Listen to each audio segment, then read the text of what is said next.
I was speaking right here in Phoenix at Arizona West Assembly of God in front of 200 people. And this theologian jumped up, and I'm right in the middle of sharing this about the blood on the mercy seat. And he says, young man, he says, you're out of order. He says, I've been the top theologian of ancient biblical history and all for 30 years in the top theological seminary of America. He says, you don't know what you're talking about. That Ark of the Covenant couldn't be there. And I said, sir, I said, so you're a professor and you've taught a lot of students? He says, well, certainly, 30 years worth. I says, answer me a question. If one of your students did to you what you just did to me in front of all these people in a classroom when you're lecturing, would you have appreciated it? Everybody was laughing. The Lord gave me wisdom how to ask that. He looks around at everybody in the church laughing. He says, well, I guess it is a bit disrespectful, isn't it? And I said, yes, it is. I said, would you do me a favor? Would you sit down and let me finish all that I have to say? And then I'll answer any question you have. He sat down. He was quiet. He met me at the door before he left. He says, he shook my hand. He says, I would give you an A on your dissertation tonight. You really hit me hard. I'm not going to say you're right yet. I'm going home and I'm going in to study. I'm going to prove this thing out biblically one way or the other. I went back 1 year later there at Arizona Assembly of God to speak. He was the first man to meet me at the door. Hand out, 85 years old. He says, Mr. Gruver, I cannot refute your presentation. It is biblically sound. I've never looked at the Hebrew and the Greek in the understanding that you gave. I only regret that I'm not still teaching students. I would straighten their minds out. I have corrupted their minds, and I've repented for that. Oh, he passed away that year. Wow. He had the truth, though. Hallelujah. About the four gospel businessmen. That meeting. So, was there a videotape? Did they videotape it? I don't know. Okay. I don't know. I've asked international directors, would you check headquarters and see if they videotaped it or what? Because people were just in awe. I mean, after that was done that night, people just sit there. They weren't even talking. Normally, it's loud talk. They're just sitting there. And Demas got up and he said, what did he say? Do you know what you've heard tonight, people? He says, we're just going to dismiss in prayer, but I think you need to sit and Selah. You need to pause and calmly think about what's been presented today. Do you realize this? He says, I don't want to talk to you. I don't want to visit. I just want to sit down and think. And he did. He prayed a dismissal prayer and just sit down. He was in awe. How many people were there in the conference? Oh, there was probably over 2,000. Oh, yeah. It was the Southwest Regional Convention of the United States. It was the biggest ballroom they had at Ramada Inn on East McDowell at that time. Do you have the address of that hotel? It's got to be, I don't know if it's still Ramada or not, but it has to be very close to a restaurant I used to go to all the time called Bill Johnson's Big Apple. Now I hear that's not there anymore. This was in 1991, probably 91, because March, we went to the University of Nebraska. That was March of 90. Mm-hmm. So 91, it would be probably February of 91 or 92. The Full Gospel Businessmen's Regional, Southwest Regional Convention. the man who was the president of the state of Arizona, of Full Gospel Businessmen of that time, was Carl. Oh dear, Carl. I had it a minute ago. It'll come back. Carl Williams. I believe Carl Williams. What's his title? And he's the president of the... He was president of Full Gospel Businessmen Arizona, the Arizona chapter, state chapter. And he presided over it. He was up in years then, gray-headed. So he's probably with the Lord now too. But, it was powerful. It was powerful. And so how long did he talk? Ron gave the speech. How long did what? Ron Wyatt gave that speech. Oh, man. He didn't speak an awfully long time. Then he showed his video. Oh, okay. And it people just blown away. And a man come walking up to me and said, could I talk to you for a moment alone? And I said, sure. Now, it was quiet in there. And some people came up and were wanting to see Ron's documentation and all, and things, and pictures. He had a lot of pictures. And they wanted to see those certificates. So there were a lot of people saw those certificates in that folder that night, too. Oh. There were a lot of people, because he was showing them to them, and the pictures. Oh. And he had another folder of pictures from the site and all that. Oh. And this man asked me, and so I got up with him, and we went over to another table way back off on the side with two other men sitting there. And he said, sit down. And so these three men, this man said, listen, Henry, that man is possessed of a lying demon. And the three of us have agreed we'll cast that devil out of him if you will agree. We don't want to humiliate you. We know you're a man of God. We know of you. But he is full of lies. And we're going to cast that devil out if you will agree to it. Otherwise, we'll catch him later. I said to him, sir, I don't know who you are, but I want to tell you something. If the man is full of lying demons, and he's that good at it, now I hadn't proven all these kind of things that we're talking about yet. I was new with him. See, I was just getting in the criticisms and being bashed and humbled again and again in the Word, so I wasn't prepared for a big conflict. But I was convinced Ron was of God, but if there's a chance he isn't, I said, I don't think anybody in this room wants to listen to a man full of lying demons. So I said, I give you permission because I don't want to follow him if he's full of lying demons. I am not above being deceived. But I said, I want to tell you three men, I believe he's a man of God. I've traveled with him a little bit now, and I've been with him a fair amount, and I believe he's a true Christian and a very humble man. But if he's full of lying demons, personally in the assemblies, we don't believe that a Christian could be full of demons. And I believe he's a Christian. But go to it. So he walked over there, and the two men behind him, and Ron is showing people his certificates and all. And he comes walking up like just at Ron's left hand and says to him, you know what I think? Just like that. You know what I think? And Ron leans like this and looks up at him. And he says, well, friend, he says, I certainly would appreciate you telling it to my face. I wouldn't want you saying anything. He says, well, I'd appreciate you telling me what you think. He says, well, I don't think you need to shout. And the man says, I believe you are full of lying demons, and we've come to cast them out. Right in front of everybody, loud as everybody could hear it in that auditorium. People are sitting quiet. And here's a man telling he's full of lying demons.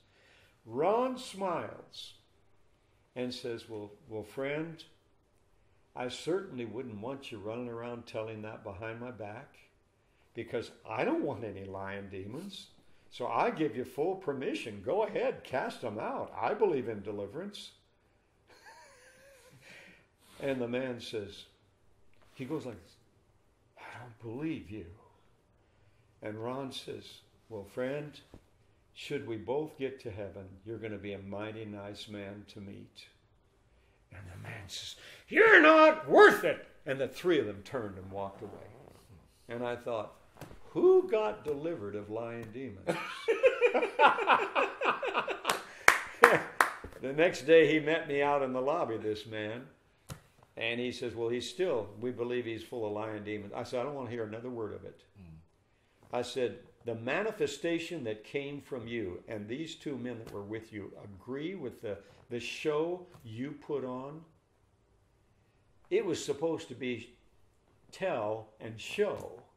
You didn't show anything but anger. I said, sir, I want you to know something. I judged what you did last night out of James chapter 3, and you hit every mark of the wisdom that's from below, full of envy, strife, confusion, and every work. It's earthly, devilish, sensual and devilish. I said, the wisdom from above, if you truly believed in what you did, could have been, first of all, pure, peaceable, gentle, easily approached, without partiality, and definitely without hypocrisy. And I said, I don't want to talk to you anymore about it. You showed me your true colors. You need to repent. And I walked away. Oh, he was mad. Wow. I'll prove him wrong. I said, I would be cautious of that.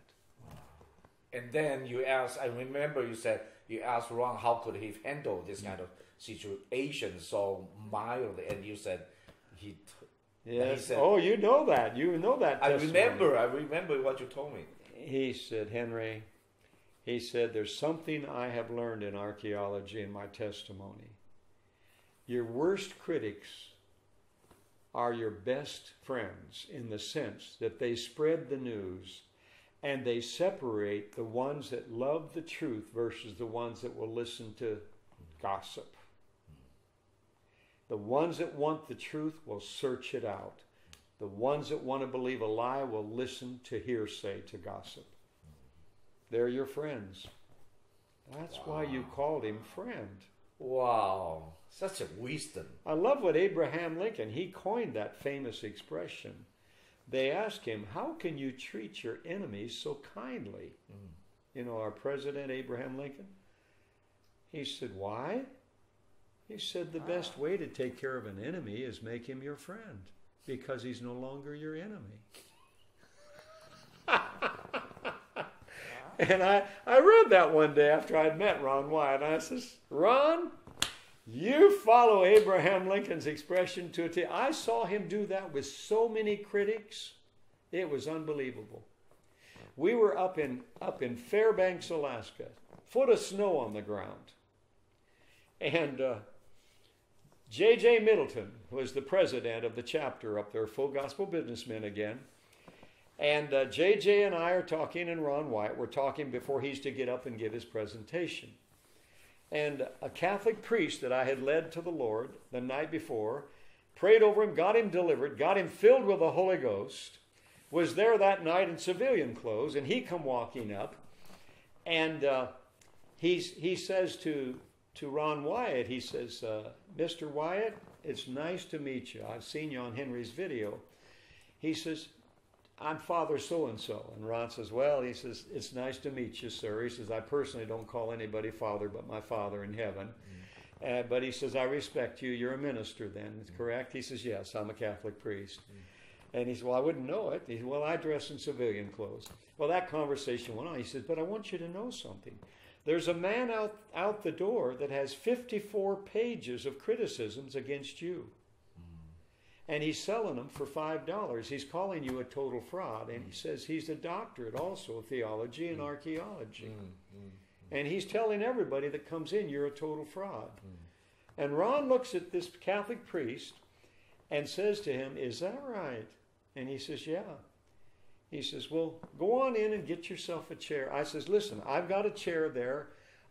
Sit down right beside mine. You'll see my little briefcase sitting there. There's a chair saved for you. You said you were coming tonight. It's at my right hand. You can have it right. He said, well, thank you, Henry. So he was right up front with me. And the Catholic priest was right beside me. And JJ heads out and says, well, and Ron says, how long have we got before the meeting starts? And JJ says, well, we got about 12, 15 minutes before we introduce you. Ron says, okay, I'll be right back. And I see Ron looking around. I see an exit door. The entrance door is over here. I see one down at the end of a hall. I know where he's going. I said, can I stick with you? He says, sure. Where are you going? He says, you'll find out. He goes out the exit door. We walk in a foot of snow all around to the front door. And this man says, I have 54 pages here proving Mr. Wyatt is a total fraud. Are you people going to hear him? And Ron says, well, I certainly hope so. And he didn't know Ron or me. The guy didn't. That's how thorough investigation he made. And Ron Wyatt says, well, how much you asking? $5? Ron takes $5 out and says, sure, I'd like to have them. And he gives him the $5 and he gives him the 54 pages. And Ron holds it in one hand, puts his other hand and says, by the way, I'm Ron Wyatt. Listen, I'll be up in just a few minutes speaking. I'm going to show a video. Obviously, you don't know me. Mm-hmm. But he says, I want to invite you to come and sit right up front with this man right here. Mm-hmm. So he seats him right at my left hand. And they introduce him, and up he goes up front. And Ron gets up there, he's introduced, he says, listen, and he asked JJ before, he says, I want to do something. Would you allow me to give this man an opportunity to vent his criticisms? Wow. And JJ said, well, we came here to hear you. And Ron said, I know, but you see, he has contaminated people, and it needs to be taken care of. They don't need to leave here with that. So I want to let him come up and ask me any question he wants. And I'll answer it in front of the people. Because I don't know what's in the 54 pages yet. And so JJ agreed. He says, I don't want to do it, but I'll agree to it.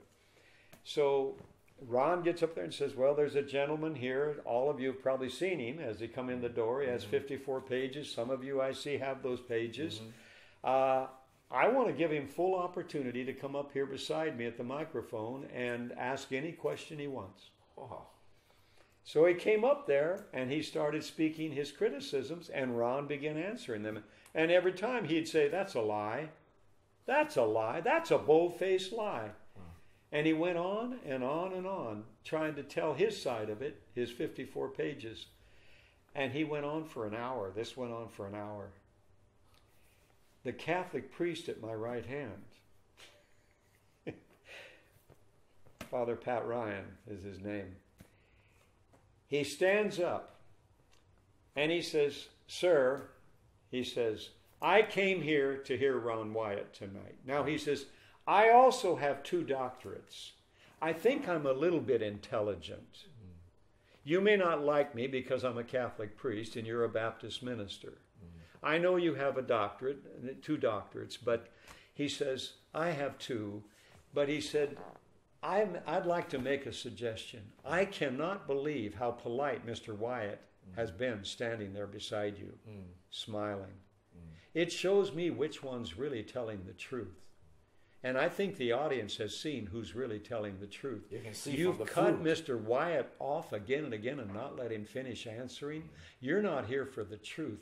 You're here for your own agenda. Now, may I make a suggestion that you sit down before you make more of a fool of yourself? And the people jumped up clapping, gave him a standing ovation.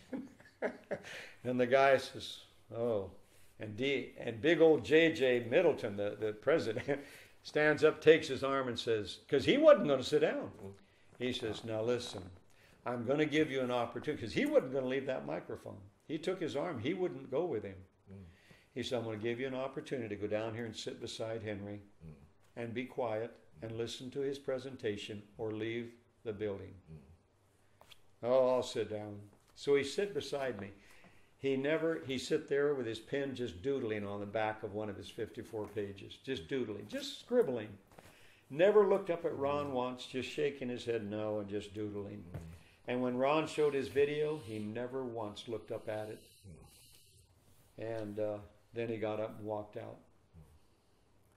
I thought, dear Lord, but that's wrong. He was such a gracious man. Now what the critics said of me, I met Ron hungry, starving, and begging for food and money. Remember? That's what he said. That was in those 54 pages. He had talked to Richard Reeves. Huh. That was part of it. And that was what Richard Reeves said, the president of Wyatt Archaeological Research. That's sad. I forgive him for it, but it's done a lot of damage. It's like taking that feather tick to the wind. Those feathers are all over the world. But anyhow, after that, Ron Wyatt, after I met him, he took me to the airport in Tel Aviv, 3 o'clock in the morning. That morning he took me. He put me in the line up front, and he said, don't leave this place. You leave, you'll be way back in the back. You might miss your flight. Now, I can only leave if I know you're taken care of to get out of Israel. Now, stay here, Henry. I know this airport. I'm in and out of it all the time. Don't step over here. They'll step right in your way, and they won't let you back in. Stay where I'm putting you. I said, okay. I had taken several $100s and put them in an envelope and set it over. When I got out of the car, he didn't see me. He come around the trunk to get when he lifted the trunk to get my backpack out, I put it on the seat and got out. He went to his car. He saw the envelope. He run back in and stuffed something in my back pocket and said, this is a little information how to get a hold of me. He had written his home phone number on it. That was a little information. Inside that envelope was several $100s. He gave me back every penny I left for him. Don't tell me he's a fraud and that he's in it for money. That was my introduction to Ron Wyatt.